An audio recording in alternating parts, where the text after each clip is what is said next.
YouTube channel. අලුත් කෙනෙක් නම් මගේ channel එකට මම ආදරයෙන් පිළිගන්නවා. අද අපි කතා කරමු කලින් vlog එකේ දාලා තියෙනවා අපේ පළවෙනි පාඩම. ඒකේ ඉතිරි කොටස අද අපි පටන් ගමු. අද අපි කතා කරන්නේ නිර්මාණකරණයේ උපයෝගීතා සාධක.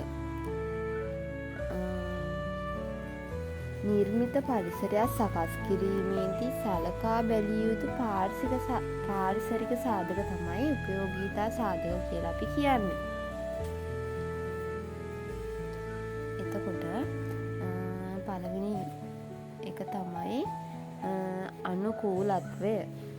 මොකද්ද මේ අනුකූලත්වය කියන්නේ? අනුකූලත්වය කියන්නේ පවතින භෞතික, සමාජ, දේශපාලනික, ආර්ථික හා පාරිසරික සාධක සමග ගැලපීම වේ.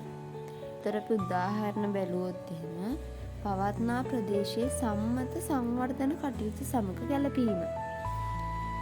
පවතින ප්‍රදේශයේ සංවහන රටා හා පොළවේ ස්වභාවය සමග ගැලපීම. ජීවත් වන්නන්ගේ සහ භාවිත කරන්නන්ගේ ආකල්ප සමග ගැලපීම. ඒවා තමයි අපිට අනුකූලත්වයට උදාහරණ දෙන්න පුළුවන්. ඊළඟ එක තමයි කලාත්මක බව. කලාත්මක බව ගැන අපි කිව්වොත් එහෙම මිනිසා සෑම විටම සුන්දර හා නව්‍ය දේ දැකීමට කැමති. අපිත් එහෙම අපි අලුත් දේවල් දකින්න කැමති. ඒ නිසා සෑම නිර්මාණයක්ම කලාත්මක භාවයෙන් සුන්දරත්වයෙන් යුක්ත වීම තමයි යෝග්‍ය. එතකොට නිර්මාණ ශිල්පය කියන්නේ කලාවක් වන අතරේ මිනිස් හැසිරීම කෙරෙහි බලපාන දෙයක්. එමින් මේ තාක්ෂණීය සුන්දරත්වය අතර මන අන්‍යෝන්‍ය සම්බන්ධතාවයක් ඇති කරන පුද්ගලයා තුළ වඩාත් මානුෂික, සජීවී, පිරුණු හැඟීම් ඇති කරනවා. එහෙම හැඳින්වීමක් තමයි කලාත්මක බවට අපිට කියන්න පුළුවන්. මම මෙතන විස්තර කරලා නැහැ. එතකොට ඊළඟ එක කාලාවකාශ නිර්ණය කිරීම හා නිර්ණායකයන්ට ගැලපීම. ඒක ගැන කතා කළොත් එහෙම කාලාවකාශ නිර්ණය කිරීම හා නිර්ණායකයන්ට ගැලපීම. ඒක ගැන කතා කළොත් එහෙම ඕනෑම නිර්මාණයක් පවතින කාලයට හා අවකාශයට ගැලපෙන්න ඕන. කාලයට හා අවකාශයට ගැලපීම අනුව නිර්මාණය ගුණාත්මක බව තීරණය වෙනවා.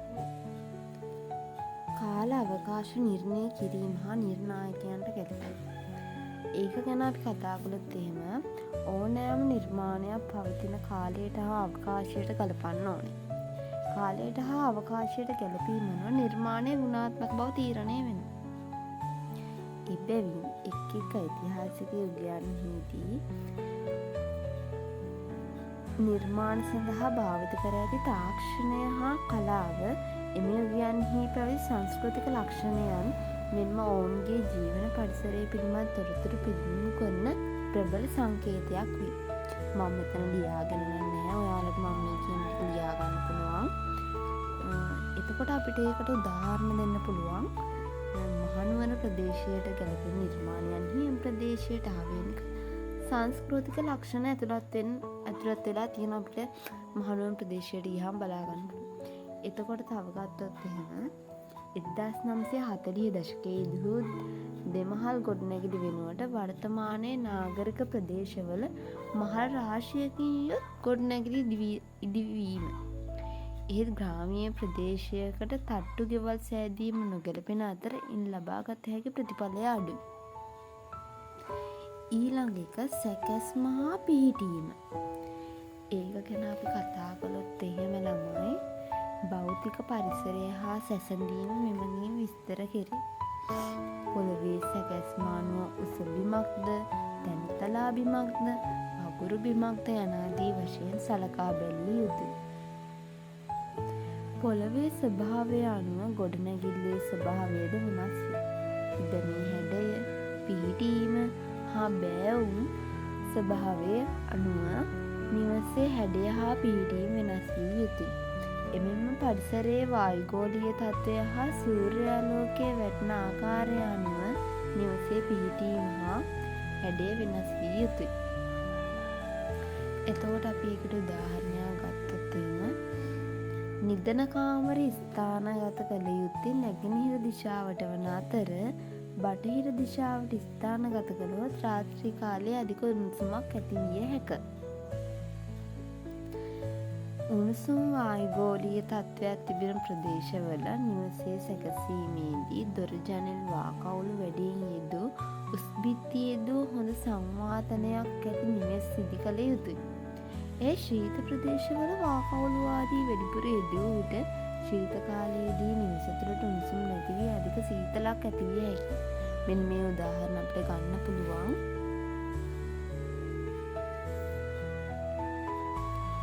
ඊළඟ එක මම අරන් තියෙනවා ප්‍රමාණය හා සමානුපාතික බව. ඉඩමේ ප්‍රමාණයට නිවසේ ප්‍රමාණය හා හැඩයද ගොඩනැගිල්ලේ දිග, පළල හා උස අතර ඇති අනුපාතය එකිනෙක ගැලපී යුතුයි. එමගින් සමානුපාතික බව ඇති කළ හැක.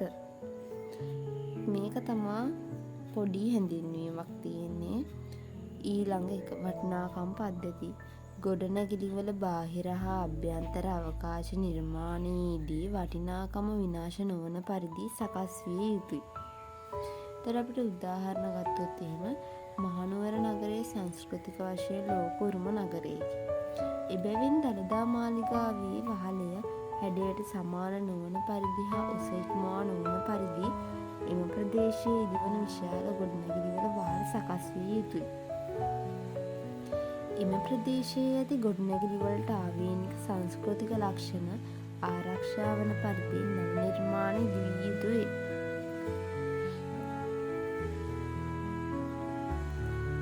අද කොටස මෙතනින් ඉවරයි. ඊළඟ පාඩම මම තව වීඩියෝ එකකින් අරගෙන එන්නම්. thank you මාත් එක්ක අවසානයේදී රැඳී සිටියාට අමතක නොකර මාව subscribe කරන්න.